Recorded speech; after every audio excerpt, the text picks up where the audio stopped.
Welcome to a Sherlock Holmes mystery. A letter delayed by a year, a vanished fiancé, and a secret that refuses to stay buried. The Thames holds more than water tonight, and shadows move where you least expect them. But before we begin, where are you listening from tonight? Share your spot below. It was on the frosted morning of December the 21st, 1894. When a peculiar incident disturbed the otherwise peaceful quiet of Baker Street. A faint drizzle of snow drifted against the window panes, and the fire crackled cheerfully in the hearth. I had just finished reading an article aloud to Holmes, something on the latest postal innovations for Christmas delivery, when our landlady, Mrs. Hudson, entered with a sealed envelope trembling in her hands. "It came by the morning post, sir," she said, glancing nervously at the handwriting. "But it bears a date, from last Christmas."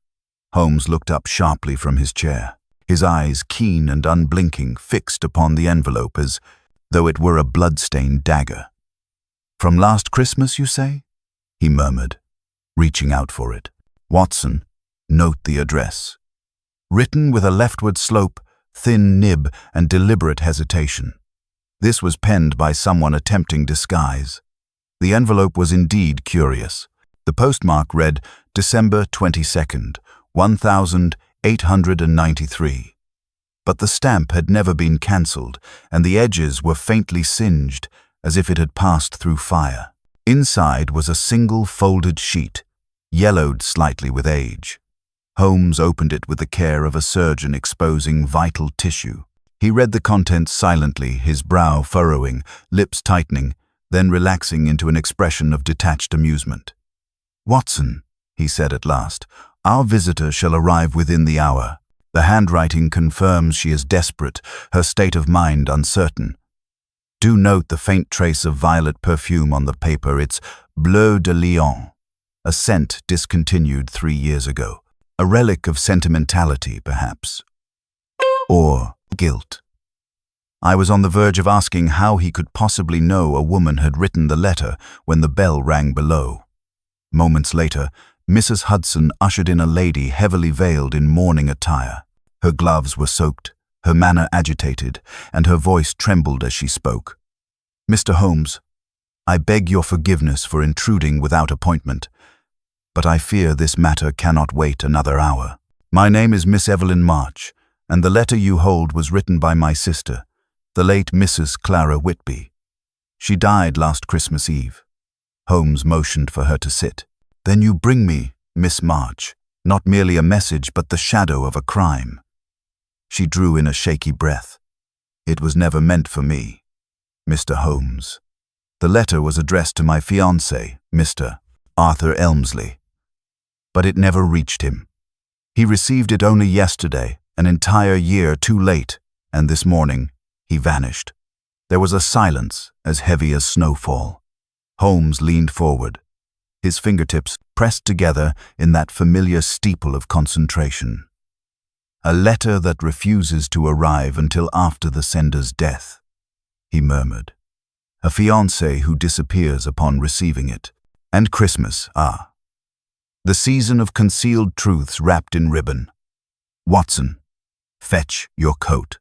The game, my dear fellow, has already begun."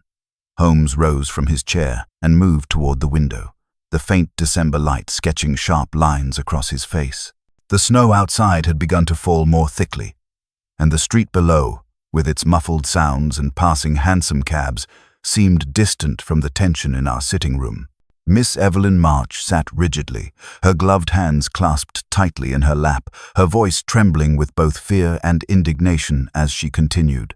"It is as if the letter itself carried some dreadful curse. Arthur read it aloud to me only yesterday morning, pale and trembling. He said nothing after that, merely left the house with no word of where he was going. I waited through the night, but he never returned. This morning I found his overcoat still on the hook, but the letter, it was gone." Holmes turned sharply. "Gone, you say? How convenient." He paced slowly, his eyes unfocused, as if studying some pattern invisible to us. "You may recall, Watson, that the postmark was genuine yet uncancelled. A letter bearing a year-old date cannot reappear without deliberate interference. Either it was withheld intentionally or removed and reintroduced at the precise moment to produce maximum effect. Miss March's lips trembled. "Do you mean someone has contrived this horror?" "Quite so," Holmes replied evenly. "The question is not whether deception occurred, but who stood to gain from it." He drew a long breath and faced her. "Tell me, Miss March, the nature of your late sister's relationship with Mr. Elmsley. Were they close?" She hesitated. "They were once to be married, Mr. Holmes, but she broke it off rather suddenly, a year before her death. She married another Mr. Whitby, a merchant of some fortune. My sister's health failed shortly afterward. It was said she took ill after Christmas dinner, and she never recovered." "Indeed," murmured Holmes, "a domestic tragedy viewed by the world as natural misfortune. And this letter, written shortly before her death, was addressed to her former fiancé. It surfaces only now, causing his disappearance. You perceive the symmetry, Watson?" "I do," I said, though not with his clarity. "It suggests the past has been exhumed for some purpose. But to what end?" Holmes gave no answer. Instead, he crossed to his desk, lit a fresh pipe, and spread before him the envelope once more. "Note, Watson, the faint scorch marks on the edges. Fire yet incomplete destruction. Someone attempted to burn it but thought better of it, or was interrupted. And the handwriting, see here this tremor at the downward stroke of the M. Not the hand of a dying woman, as one might expect, but of one under emotional duress. Miss March, was your sister of a nervous temperament?" "She was. Fragile. Yes, but proud. She would never have written in panic unless she feared for her life." Holmes nodded gravely. "Precisely. And now her letter resurfaces at Christmas, as though to demand justice long denied." He tapped his pipe against the mantelpiece, scattering ashes like the fragments of some forgotten clue. "We must see this Mr. Elmsley's residence at once. Time is the one element our adversary may already have accounted for." Miss March rose, visibly relieved. "Then you will take the case?" Holmes offered the faintest of smiles. "My dear lady, the case has already taken me. Watson, your revolver, this may not be a social call." Within the hour, we were seated in a cab rolling through the fog-bound streets toward Bloomsbury. The snow had thickened to a slow, persistent fall, shrouding the lamps, and in ghostly halos. Holmes sat opposite me, eyes half closed, murmuring to himself fragments of thought. A letter lost, a lover vanished, a death unexamined, each point converging upon the same nexus of deceit. I ventured, "Do you suspect foul play regarding Mrs. Whitby's death?" Holmes opened his eyes. "I suspect the truth has been buried precisely 1 year, and it is clawing its way back, Watson, through the ashes of that letter." The cab slowed before a narrow terrace house.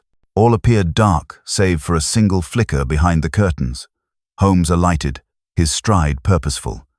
As he reached for the bell, he paused, sniffed the air, and frowned. "You detect it, Watson. The faintest trace of burnt paper. We are too late.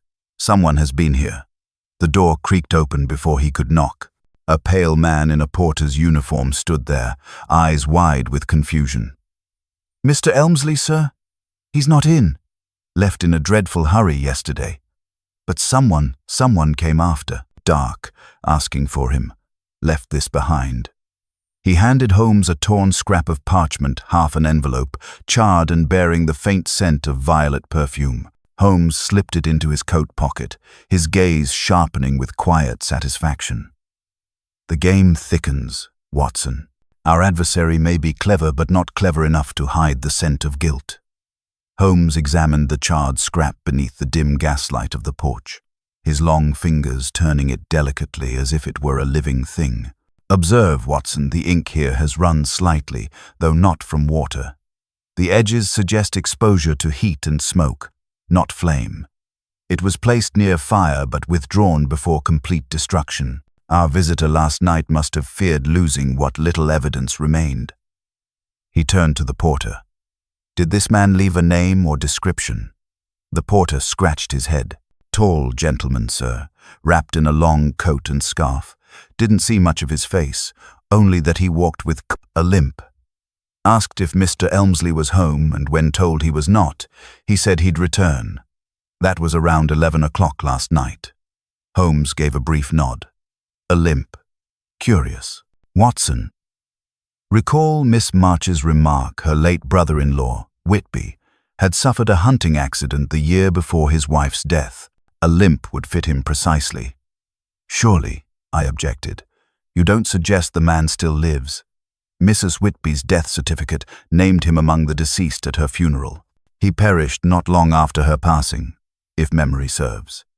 Precisely why his resurrection would be of considerable interest, Holmes replied dryly. Watson, fetch your notebook.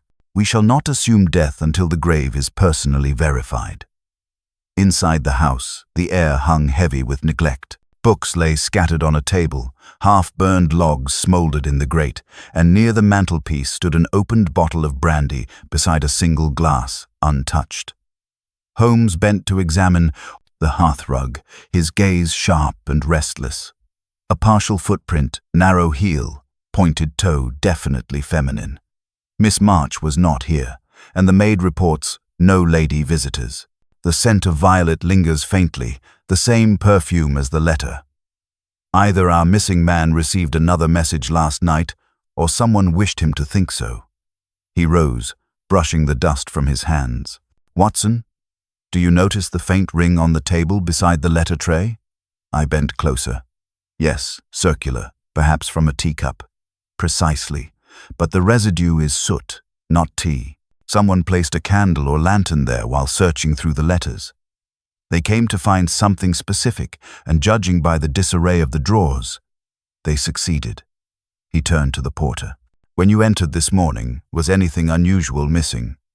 Only the letter, sir, the old one, Mr. Elmsley had been reading. I swear it was right there last night when I tidied up. Holmes's expression hardened. Then our thief retrieved precisely what they came for. Come, Watson, we must pay a visit to the March residence. There is a hidden current beneath these domestic waves, and I intend to follow it to its source. The journey back through London was cloaked in the pale hush of evening snow. Our cab rattled past lamplit shop fronts and quiet alleyways where the fog pooled like ghostly silk. Miss March's lodgings were on Fitzroy Square, modest yet tastefully arranged. She greeted us anxiously at the door. Have you found him?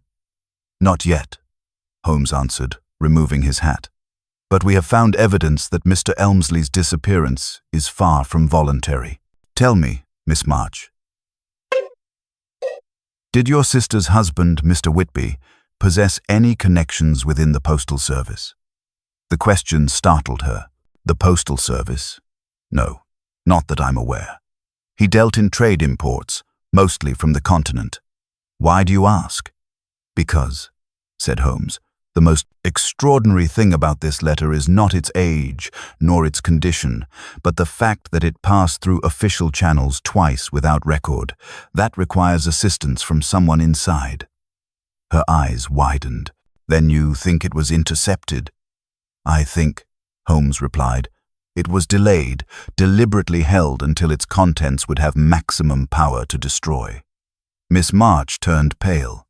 But who would wish such harm upon Arthur or upon Clara's memory? Holmes said nothing for a long moment. He stood at the window, watching the snow fall softly on the square. Then he spoke, his tone low and measured. You said earlier your sister took ill after Christmas dinner. Who was present that night? She hesitated. My sister, her husband, myself, and Mr. Elmsley. He came at her invitation, though it was awkward for all. Clara wished to make peace, but later that night she complained of a strange taste in her wine. By morning, she was feverish. Holmes turned swiftly. And the wine came from her husband's cellar, naturally. Yes, but the doctors found no trace of poison, because the poison was not meant to kill swiftly, Holmes murmured. It was meant to linger, to mimic illness delivered in dosage too delicate for crude detection. And now, after a year, the one man who might have questioned that death has been silenced by guilt or abduction. He took up his hat again. Watson, we dine lightly tonight. At dawn, we visit the Whitby estate in Surrey. The dead, it seems, have written us a Christmas invitation. The following morning broke grey and windless, the snow lying thick upon the streets like unbroken parchment. Our train from Victoria steamed southward towards Surrey, the rhythmic clatter of the wheels underscoring Holmes's silence. He sat across from me, gloved fingers pressed together, eyes half closed as though in meditation. Only once did he stir, when the countryside began to roll past in glistening, white fields and skeletal trees. "Observe, Watson," he said at last. "We travel not merely toward a house of the dead, but toward the heart of a lie that has survived its own maker. Such lies have a habit of breathing long after their authors are buried." We arrived at Guildford shortly before noon, and from there, a hired carriage carried us to the Whitby estate, a somber, ivy-draped house set among frost-bitten gardens. The windows stared blankly upon the snow, and a single wisp of smoke curled from one distant chimney. The caretaker, a stooped man of uncertain age, admitted us with visible reluctance. "No one's lived here since the mistress passed, sir. The master, well, they say he followed her soon after, though we never saw the coffin opened." Holmes's eyes glinted. "Indeed, and who ordered the burial?" "The lawyer, sir, a Mr. Edwin Kells of Chancery Lane. He handled all matters after the funeral." "Excellent," Holmes murmured. "One might profitably compare the signature on those documents with a few others in my collection." He glanced toward the grand staircase. "May we see the late master's study?" The man led us down a corridor thick with dust and silence. Inside the study, the air felt stale, tinged with the faint odor of mildew and charred paper. Holmes moved about methodically, examining the bookshelves, the writing desk, the hearth. Every motion was precise, economical. "Watson," he said, "the fire was used recently. Note the ashes, dark, not grey. Wood from last week, not last year." I bent closer. "But no one lives here." "Precisely." He stooped to pick up a small fragment from the grate. It was a corner of parchment, browned and curling at the edge. "Another piece of our elusive correspondence," he muttered. "Our unknown visitor from Bloomsbury has paid this house a visit as well, and burned what he could not conceal." We found further evidence upon the desk, a faint outline of an object that had rested there recently, perhaps a box or a frame, now gone. Holmes drew his magnifying lens and leaned close. "Dust disturbed only within the past 2 days. Watson, our quarry moves quickly. He has retrieved something of importance, possibly the original draft of that letter." "But why risk returning here?" I asked. "To ensure silence," Holmes replied grimly. "If Mr. Whitby faked his death, this house may hold the one proof that could expose him. He must erase all trace of his former life before assuming his new identity." As he spoke, a dull thump echoed from the corridor. Holmes froze. Then, in a whisper, "We are not alone." He motioned for me to remain still and moved silently toward the door. The latch turned with agonizing slowness.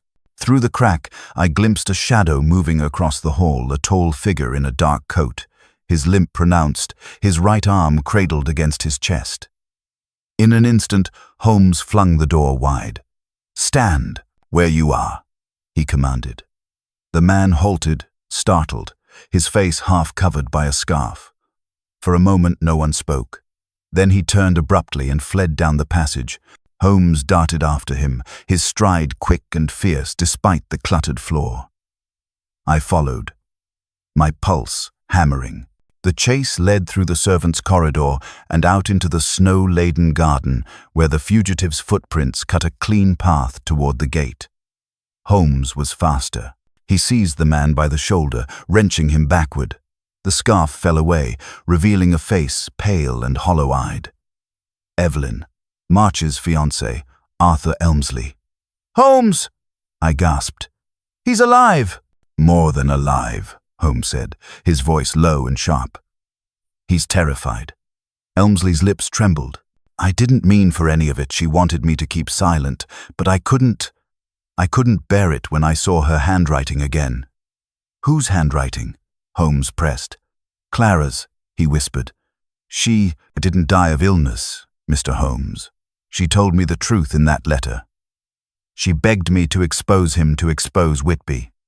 But someone stopped the letter, someone who works with him still." His knees gave way, and he fell into the snow. "And now he knows I've seen it."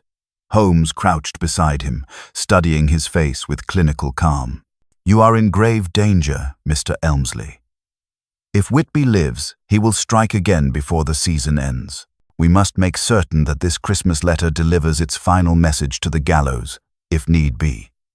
Holmes assisted Elmsley to his feet, his grip firm yet composed.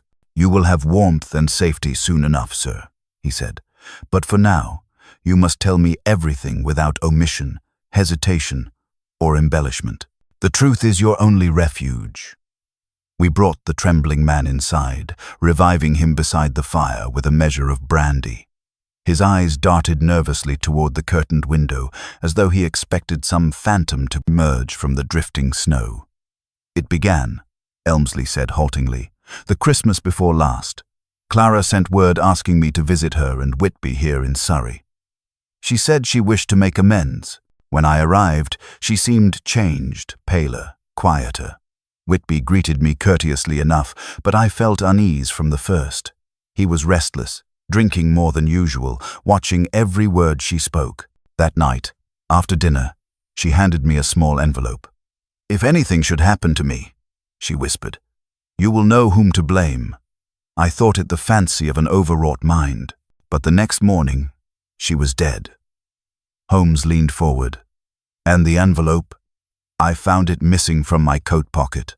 Whitby insisted on arranging everything himself, the doctor, the burial, even the sealing of the coffin.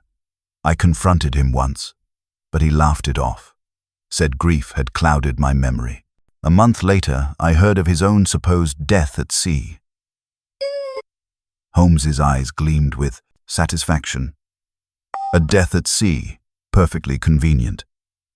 Tell me, did you see the body?" "No. Only read it in the papers. They said the ship was lost, returning from Rotterdam." Holmes rose and began pacing before the hearth. "A merchant's vessel, a convenient disappearance, a false letter withheld, and now a resurrection limping through London's fog. Our Mr. Whitby has outwitted more than the undertaker. Tell me, Mr. Elmsley, what precisely did the recovered letter say?" Elmsley hesitated, his voice lowering to a whisper. "It said Whitby was not who he claimed, that he had another name, one linked to a fraud in Marseille years ago. Clara discovered it by accident through some old correspondence. She meant to confront him, but feared retaliation. She wrote that if she should fall ill suddenly, I must seek the man calling himself Whitby and bring proof to the authorities." Holmes stopped pacing. "And so Whitby silenced her and arranged his own vanishing act before she could expose him. Remarkable. He has likely continued his dealings abroad under an assumed name."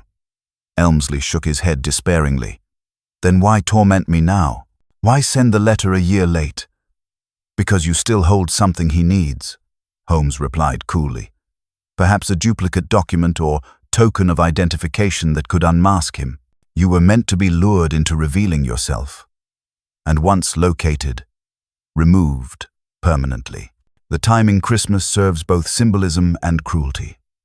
The wind outside rattled the windows, scattering flakes of snow against the glass like pale moths. Holmes turned sharply to me. "Watson, we must move quickly. The man who came here last night will not linger idle. Mr. Elmsley, you are to remain under watch at Baker Street until I say otherwise. I trust you with Mrs. Hudson's care more than with any constable's." Within an hour, we were back on the train, the countryside sliding past in blurs of white and shadow. Holmes spoke little, though once he muttered, "Our next call shall be upon Mr. Edwin Kells, the lawyer who handled Whitby's affairs. If the law aided deceit, the law must now undo it." At dusk we arrived at Chancery Lane. Kells's office was dimly lit, lined with tall shelves of ledgers and parchment rolls. The man himself was short, neat, and entirely too polished. His smile did not reach his eyes. "Mr. Sherlock Holmes, an honor indeed. To what do I owe the pleasure?" Holmes returned the smile faintly. "To a ghost, Mr. Kells. One Mr. Whitby, presumed dead, who entrusted you with certain documents at the time of his wife's demise. I should like to examine those papers." The lawyer's pen slipped slightly in his fingers. I regret to say all was transferred to the probate court long ago." Holmes's gaze hardened. "Indeed? Then perhaps you would not object if I verified that statement personally." Kells hesitated for the briefest moment, then rose, attempting a show of calm. "As you wish, though I fail to see." But Holmes was already moving, eyes sweeping the desk, the shelves, the small iron safe beneath the window. "Watson," he said softly, "note the fresh key marks on the safe door and the faint scent violet perfume again. Our visitor has been here as well. Mr. Kells, I fear your office is not the sanctuary you imagine." The lawyer paled. "Good heavens! What does this mean?" Holmes straightened. "It means the dead man walks in London and you, sir, may be his next correspondence." Kells's polished composure began to crumble beneath Holmes's unwavering stare. A bead of perspiration formed at his temple despite the chill in the room. He dabbed at it with a silk handkerchief, stammering, "Mr. Holmes, if you imply that I am in league with criminals, you are gravely mistaken. I merely performed my professional duty." Holmes moved closer, his voice as cool as the December air. "Professional duty, sir, does not typically involve forging probate seals or suppressing correspondence written by a dying woman. You have been assisting a man who should, by all legal definitions, be 6 feet beneath Surrey clay." Kells's lips parted, but no sound came. The ticking of the brass clock on the wall grew intolerably loud. I saw Holmes's sharp eyes flick once toward the window, and I followed his glance just in time to glimpse a flicker of movement across the street. A figure watching from the opposite building before vanishing into the fog. Holmes stepped to the window, raising the sash a few inches. "Our friend grows impatient," he said softly. "Whitby himself, I'll wager, or one of his agents. Mr. Kells, I suggest you cease this dance with duplicity and provide us with whatever remains of your late client's documents, unless you wish to add accessory after the fact to your Christmas calendar." The lawyer's resistance collapsed. With trembling fingers, he knelt beside the safe and withdrew a small tin box. Within lay a bundle of papers, tied with faded ribbon and sealed with wax, now cracked by age. Holmes examined the top sheet. A bill of sale from the Marseille Mercantile Syndicate, dated 4 years ago, and signed not Whitby, but Henri Valcourt. "There, Watson, the mask at last slips." "Valcourt?" I asked. "A swindler of notorious ingenuity," Holmes replied, scanning rapidly. "Convicted in absentia in France for embezzlement. He fled before sentencing and evidently assumed the name Whitby upon settling in England. When his wife discovered the truth, he contrived both her death and his own. Our elusive letter was her attempt to reach justice through Mr. Elmsley." Kells sank into his chair, pale as parchment. "He threatened me, Mr. Holmes, said he'd ruin me if I spoke. He paid me handsomely to manage the estate and keep silent about the inconsistencies. I swear. I thought him gone for good until 2 nights ago he came here, in disguise, demanded those very papers. I refused him. Holmes smiled faintly. You refused, yet the safe bears marks of entry. Kells swallowed. He forced it open after I fled. When I returned this morning, I found the latch broken and something missing. I dared not tell the police. Holmes turned abruptly. And what, precisely, was taken? A ring, Kells whispered. A woman's wedding ring, engraved inside with the initials C.W. to H.W. I kept it as proof of identity should the need arise. Holmes's eyes narrowed. Then we must assume he intends to destroy it. The ring is the final link between his two lives.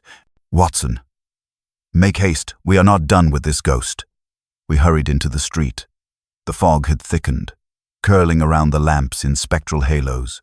Somewhere ahead, a carriage rattled away at reckless speed. Holmes hailed a passing cab, his tone clipped. Follow that brougham, the one turning down Fleet Street. Quickly.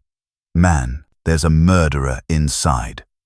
Our driver cracked his whip, and we sped through the labyrinth of lanes, slaying over patches of snow. I could just make out the other carriage, dark and swift, until it veered suddenly toward the river. Holmes's hand gripped my arm. He heads for the docks. He means to vanish by water again. The pursuit ended near Blackfriars Bridge, where the fleeing coach stopped abruptly. A figure leapt out and dashed toward the quay. Holmes was after him instantly, the fog swallowing both men. I followed, revolver in hand, my breath clouding in the cold. Then came a shout, Holmes's voice, sharp and commanding. Stop, Valcourt. It's over. There was a brief scuffle, the sound of boots on wet stone, and a splash that echoed beneath the bridge's arch. When I reached the embankment, Holmes stood alone, his coat dripping, eyes fixed upon the black water. He slipped, Holmes said quietly, or chose to slip. Either way, the river has claimed him. We stood there in silence, watching the ripples fade beneath the winter moon. At last, Holmes turned, his face expressionless. The past has delivered its own verdict, Watson. The Christmas letter reached its destination only a year late. The Thames rolled sluggishly beneath us, dark and indifferent, swallowing what remained of Henri Valcourt, alias Whitby, husband, merchant, and murderer. The faint glimmer of gaslight upon the ripples lent the scene a morbid poetry. Yet Holmes's expression remained unreadable. He drew a slow breath, then spoke in a tone more reflective than triumphant. Strange, is it not, Watson? So many souls seek to bury their sins beneath time and tide, but the current always returns them to shore. One cannot drown the truth, it merely surfaces elsewhere. We walked back in silence to where our cab waited. The driver, seeing our faces, asked no questions as we returned through the emptying streets. Snow fell in slow spirals, whitening the cobblestones and muting the wheels' rattle. Holmes leaned back, his chin resting on one hand. I had hoped to bring him to justice, not to the grave, he murmured. But perhaps the river has spared Miss March a more painful ordeal. At Baker Street, the lamps burned low. Miss March was waiting in our sitting room, her posture tense, her face pale from anxiety. She rose as we entered. Mr. Holmes, please, tell me, have you found him? Holmes removed his hat and gloves with measured calm. We have, Miss March. I regret to say the man you knew as Whitby is dead. His life ended in the Thames not an hour ago. Her breath caught. Then Arthur Mr. Elmsley is safe? He is safe, Holmes assured her. The danger has passed, though the wounds it leaves behind will take longer to heal. He gestured for her to sit and took his place by the fire. You must be strong now, Miss March. The truth is seldom kind, but it frees those it touches. She nodded faintly. Arthur told me a little before you returned that my sister had learned of Whitby's deception. I cannot forgive myself for not seeing her fear. She smiled so bravely that Christmas Eve. Holmes's voice softened. Your sister's courage was remarkable. She sought justice through the only channel left to her, her letter. Though delayed by treachery, it has at last fulfilled its purpose. He turned toward me. "Watson, the tin box from Kells's office, place it on the table." I did so, and Holmes untied the faded ribbon once more. From among the documents, he drew the small folded letter, the very one that had begun our adventure. "This," he said, "is more than paper. It is the voice of the dead, correcting the errors of the living. Permit me to read it aloud." He opened the letter carefully and read in a quiet, steady tone. "My dearest Arthur, if this reaches you, then my fears were not unfounded. The man you believe my husband is not who he claims to be. His true name is Henri Valcourt. He has deceived me, stolen under false pretenses, and fears exposure. Should anything happen to me, I beg you to go to Mr. Edwin Kells in Chancery Lane. He holds documents that prove Valcourt's crimes. Do not seek vengeance, seek truth, for only truth restores peace, and I wish you peace above all things.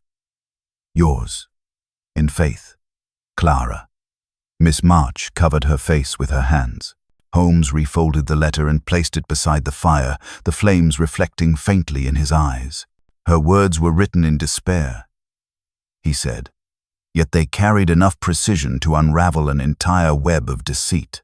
A single honest sentence, Watson, has undone a year of lies." For some moments there was no sound but the soft crackling of the fire. Then Holmes rose abruptly, the shadow of his tall figure flickering across the walls. "I shall send the remaining documents to Inspector Lestrade. Though Valcourt is beyond the law, his associates in France are not. Scotland Yard may find its Christmas somewhat busier than usual." Miss March stood as well. "I don't know how to thank you, Mr. Holmes." He gave a small, almost weary smile. "Thanks. The satisfaction of completed work is reward enough." When she had gone, Holmes sank into his chair and reached for his violin. The first low notes filled the room, melancholy, deliberate, and hauntingly beautiful. I watched in silence, knowing better than to disturb him when he turned to music for reflection. At last he set the instrument down. "Watson," he said quietly, "there is a peculiar poetry in justice, delayed yet not denied. The letter arrived too late to save a life, but just in time to redeem a truth. Remember that. Should you ever doubt the endurance of reason over chance." I looked toward the window, where the snow still drifted softly over Baker Street, and thought of Clara Whitby's final message, crossing a year of silence to find its way home. Holmes leaned back, eyes half closed, as the firelight played across his sharp features. Outside, a distant church bell struck midnight, its tone deep and solemn, as though marking the end of a long vigil. "The case is closed, Watson," Holmes murmured. "Let the river keep its secrets, for tonight, even the ghosts of Christmas may rest." The following day dawned crisp and pale, the snow of the previous night frozen into a glassy sheen upon the rooftops of Baker Street. I awoke to the sound of Holmes moving quietly about the sitting room, the faint scratch of pen upon paper mingling with the crackle of the fire. When I emerged from my room, he was bent over the table, the Morning Post spread before him in careful disorder. His dressing gown hung loosely about his tall frame, and the faintest trace of a smile curved his lips. "Good morning, Watson," he said without looking up. "You will be pleased to hear that Lestrade has already confirmed the recovery of certain incriminating letters from Mr. Kells's office. Our late Mr. Valcourt, it appears, maintained correspondence with several rather distinguished investors under aliases most ingenious. Scotland Yard is now busily unraveling his continental operations." "Then the affair is entirely concluded?" I asked, pouring myself a cup of coffee. Holmes paused, tapping the pen against the rim of his inkstand. "Concluded in its criminal dimension. Yes, but you know me too well to suppose I ever find satisfaction in the mere apprehension or drowning of a culprit. It is the pattern that interests me, the psychology that threads through deceit as silk through cloth. The human mind, Watson, is the true crime scene. I smiled faintly. You speak like a philosopher this morning. Philosophy, my dear fellow, is merely logic seen through a longer lens, he replied. Observe, for instance, this small note. He held up a folded slip of paper, addressed in neat feminine script. It arrived an hour ago, Miss March's hand, unmistakable. She writes that Mr. Elmsley has taken her to the country for a brief respite. She expresses her gratitude, but also her confusion. How could her sister's letter have lain hidden so long without a trace? I seated myself opposite him, a question that still puzzles me as well. Surely Whitby could not have infiltrated the postal system unaided. Holmes's eyes gleamed with quiet amusement. Precisely, Watson. You recall my suspicion that a confederate within the postal service delayed the delivery. Well, I paid a brief visit to the central sorting office late last night. A certain clerk there, one Alfred Morey, had lately come into possession of funds quite disproportionate to his salary. Confronted with the evidence, he confessed. Valcourt bribed him to intercept any correspondence bearing the handwriting of his wife or addressed to Elmsley. The letter we received was indeed posted last year, but hidden in a bundle of undelivered Christmas mail Morey intended to destroy once Valcourt's safety was assured. And what prompted him to finally send it? Conscience or fear? Morey fell ill a fortnight ago, and, fearing death, dispatched the letter in secret to absolve himself. Providence has curious ways of restoring the balance, Watson. I shook my head in admiration. Your mind, Holmes, leaves no stone unturned. He waved the compliment away. Merely an exercise in connecting threads others overlook. Yet even I cannot claim mastery over timing. Had the letter reached Elmsley when intended, Clara Whitby might have lived, and this entire affair spared its tragic symmetry. He rose then, crossing to the window, his silhouette framed against the bright wintry light. The street below bustled with carriages and rapt pedestrians, life continuing heedless of the dramas enacted behind its doors. It is curious, he mused.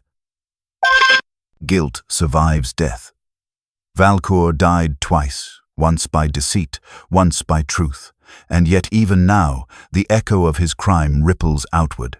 Justice is never immediate. It is cumulative, like snowfall. I joined him at the window. You speak as though the dead still walk among us. In a sense, they do, Holmes replied. Each unsolved lie is a spectre waiting for acknowledgement. Once the truth is spoken, the ghost departs. He smiled faintly. Miss March will sleep easier now. The river keeps its prisoner, the law its papers, and we keep the memory. He turned abruptly, brushing the frost from his sleeve. Come, Watson. I suggest we fortify ourselves with breakfast. Mrs. Hudson's patience will not extend indefinitely, and I find my appetite has returned. As we sat down to our meal, Holmes's mood lightened. Though his thoughts still lingered on the mystery's philosophical residue, he buttered his toast absently, then remarked, You know, Watson, there is a paradox in human nature, that deceit requires intelligence, yet honesty demands courage. I would choose courage, if only for its rarity. I looked up from my plate, and yet you, Holmes, deal in deceit daily disguises, traps, ruses. He chuckled softly. Ah, but in service of the truth. Deception is a tool, not a creed. The difference, my friend, lies in purpose. When breakfast was done, Holmes returned to his desk and sealed a letter addressed to Lestrade. That, Watson, closes the final account. There will be no public scandal. Miss March's name shall remain untouched and her sister's honor restored. He lit his pipe, exhaling a slow plume of smoke that curled upward like the fading trail of the case itself. Outside, the bells of Street Marylebone rang out the noon hour, their notes clear and bright through the winter air. Holmes leaned back in his chair, eyes half closed, his voice calm and almost wistful. The Christmas letter arrived too late. Watson, he murmured. And yet, perhaps not too late for justice. In such timing lies the curious mercy of the universe, slow, deliberate, but unfailingly precise. I watched him in silence, the firelight glinting on the familiar angles of his face, and thought, as I often did, that no man I had ever known understood both reason and redemption so perfectly as Sherlock Holmes. The final act of the affair unfolded quietly, though not without that peculiar melancholy that often follows the closing of Holmes's most intricate cases. Several days had passed since Valcour's death in the Thames, and London, wrapped in its Christmas adornments, had already moved on to merrier matters. The shop windows of Regent Street sparkled with golden ribbons and holly wreaths. Carolers stood at corners, their voices rising in fragile harmony against the bite of the cold air. Yet, within the rooms of Baker Street, a calm, almost contemplative stillness prevailed. Holmes had spent much of the morning in correspondence, dictating letters to Lestrade, to the French police in Marseille, and finally to Mr. Elmsley himself. His tone in all was precise, courteous, and stripped of sentiment. When at last he set down his pen, he sat back with a sigh that betrayed, for once, a trace of weariness. "There are times, Watson," he said, "when the intellect triumphs but the heart feels no victory."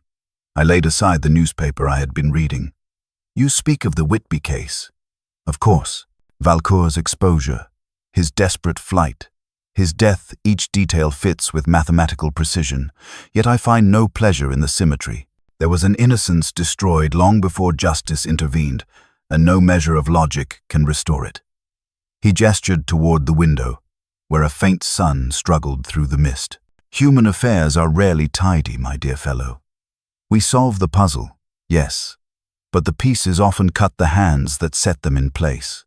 There was a brief knock at the door, and Mrs. Hudson entered, bearing a parcel wrapped in brown paper. "For you, Mr. Holmes," she said. "A messenger brought it not half an hour ago." Holmes accepted the parcel with mild curiosity. "No sender's name, I see. Watson, if this contains anything explosive, you may write my epitaph yourself." He unwrapped the string with exaggerated care. Inside lay a small wooden box, plainly made but polished with care. A folded note rested atop it. He read the note aloud. "To Mr. Sherlock Holmes and Dr. Watson, with the gratitude of one whose life and honor you have restored. May this Christmas bring you peace, as you have brought it to others. Evelyn March." Holmes opened the box. Within lay a silver locket, finely engraved with the initials C.W., and beneath them, in delicate script, the words, "Truth endures." For a moment he said nothing. Then, in an uncharacteristic gesture, he closed the lid slowly and placed it upon the mantel. "She has taste," he said, softly, "and understanding. Few would have chosen such words with greater accuracy." I regarded him curiously. "You speak as though you knew her sister." "In a sense, I do," Holmes replied. "Every mind that seeks truth, Watson, is a mirror of another." Clara Whitby fought deception as best she could with intellect, courage, and faith in communication. Her letter was her final act of logic, written not for emotion's sake, but to set the record straight. I find her a kindred spirit, though I never met her. He turned then, striking a match and lighting his pipe. You see, the tragedy was never merely murder. It was the suppression of truth, the deliberate imprisonment of a thought. Once the letter surfaced, the chain of cause and effect reasserted itself, as natural law demands. Such things fascinate me. I smiled faintly. Even when they end in death? Especially then, he said, exhaling a thin stream of smoke. Death, when it follows deceit, serves as a form of punctuation, the full stop in a sentence long overdue. We sat in silence for a time, each lost in thought. The fire hissed softly, and somewhere down the street a boy shouted, "Extra edition!" as he sold the latest paper. London pulsed faintly beyond our walls, alive with the energy of those who knew nothing of the letter that had crossed a year to right a wrong. At length Holmes rose and began to tune his violin. "You know, Watson," he said, "our friend Lestrade has invited us to his family's Christmas dinner. He imagines I might enjoy the company of ordinary folk for once. What do you say?" I laughed. "And will you accept?" "Certainly not," he said dryly. "There are experiments in chemical precipitation that promise more predictable results than human conviviality." Yet, as he spoke, there was a flicker of amusement in his eyes that belied the severity of his tone. He drew the bow gently across the strings, and a low, mournful melody filled the room, something between a requiem and a lullaby. It carried with it the echoes of Clara's courage, Valcour's deceit, and the river's cold verdict. The music swelled, then softened until it seemed to merge with the muffled sound of the city outside. When he set the violin aside, the clock struck noon. Holmes stood at the window, gazing out upon the street where children were throwing snowballs beneath a lamppost. "Strange," he murmured, "how easily joy coexists with sorrow. The world spins indifferently on, yet somewhere a truth has been freed from silence. That, Watson, is reason enough to light the fire and fill one's pipe." I smiled as I took up my coat.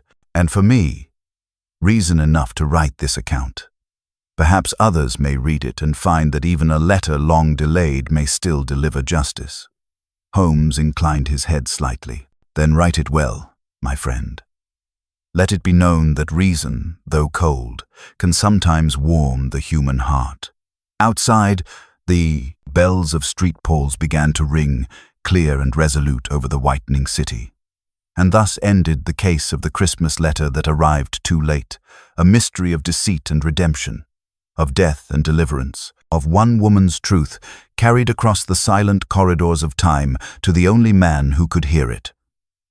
Sherlock Holmes. The day waned slowly, the December sun sinking behind a pall of grey clouds that cast Baker Street into early shadow. Holmes and I had spent the afternoon reviewing the documents recovered from Kells's office, arranging them in logical sequence to send to Scotland Yard. The careful order, meticulous as the steps of a clock, reflected Holmes's need to render chaos into clarity. Outside, the wind had risen, rattling the window panes and carrying the faint scent of snow from the mist-laden streets. Holmes sat in his high-backed chair, hands folded over the edge of the desk, pipe smouldering in the corner. "Watson," he said quietly, "I have often remarked that crime is, at heart, an exercise in human folly. But in this case, we see folly layered with extraordinary cunning. Whitby Valcour, as we now know him, managed deception on multiple fronts. And yet one simple act, a woman's letter, undone by Providence and a moment of conscience, was sufficient to unravel it all." I nodded. "It is remarkable, Holmes, that the letter itself, so delayed, had such decisive impact." "Indeed," he replied. "It is a lesson, Watson, that information, no matter how suppressed or obfuscated, possesses a kind of agency. Truth is patient, though humans are not. One cannot underestimate the persistence of detail, the quiet insistence of fact over fiction." There was a knock at the door. Mrs. Hudson entered, carrying a tray with tea and biscuits, her face alight with satisfaction. "Miss March and Mr. Elmsley have sent a note of thanks, sir," she said. "They are leaving London for a fortnight, hoping to recover from all the excitement." Holmes took the note, read it briefly, and placed it in his coat pocket. "Gratitude is the only return one need seek," he said, setting the tray aside. "Though it is gratifying to witness relief, it is more satisfying to see justice quietly restored." I poured myself a cup of tea. "Do you think Whitby intended to return for more documents, or was he simply obsessed with concealment?" Holmes's eyes narrowed. He was both precise and paranoid.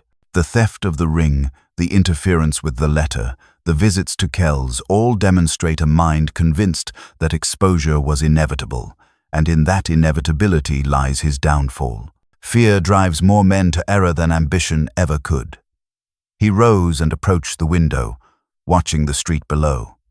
The city moves on, oblivious to the dramas behind closed doors. But we, Watson, are observers of those hidden threads. Each crime, each deception, leaves an imprint, like footprints in the snow. We follow them, not to punish, but to understand, to ensure that truth finds its way. I glanced at the fireplace, where the faint remains of our morning fire still smoked. And what of the letters and documents we sent to Lestrade? Holmes smiled faintly, almost imperceptibly. They will serve both as evidence and warning. Those who survive their crimes must remember that the past, however carefully concealed, may always return. Justice does not always arrive on time, Watson, but it is seldom absent. A silence fell, broken only by the occasional crackle of the fire. I watched Holmes light his violin once more, drawing a low, steady note that resonated through the room. The music was contemplative, almost elegiac, as though he were reflecting not merely on the resolution of the case, but on the broader implications of human error, courage, and the intricate dance between deceit and discovery. He paused, bow hovering over strings, then spoke without looking up. Watson, it is curious how small instruments, letters, objects, gestures can determine the course of lives. A single envelope, delayed by a year, altered the fate of more than one human being. And yet the world beyond these walls will never know it, nor should it. The quiet operation of truth is often its greatest triumph. I nodded. And so the case is finished, Holmes? For all practical purposes, yes, he said, finally setting the violin aside. Valcourt is gone. Elmsley and Miss March are secure. The documents are in the hands of the law, and the letter has fulfilled its purpose. Only the memory remains, Watson, and perhaps a few lessons in the endurance of facts over fiction. He sank into his chair, pipe in hand, eyes closing briefly as if content to let the day's resolution settle upon him. Outside, the bells of a nearby church rang out, their resonance clear through the crisp winter air. Holmes's expression softened, a rare glimpse of reflective calm upon his otherwise impassive face. Watson, he said at last, voice low and deliberate. In all the cases we encounter, remember this. It is not merely skill or intellect that reveals the truth, but patience, observation, and an unwavering commitment to follow each thread, no matter how tangled. That is the essence of our work, and the gift, perhaps, of the Christmas letter that arrived too late. I looked at him in quiet admiration, realizing once again that no puzzle, however devious or delayed, could escape the methodical mind of Sherlock Holmes. Outside, London went about its daily business, oblivious to the intricate justice quietly wrought within its midst. Inside, Baker Street remained a sanctuary, where reason, observation, and the human spirit combined to restore order from deception, leaving both the guilty and the innocent forever changed by the immutable power of truth.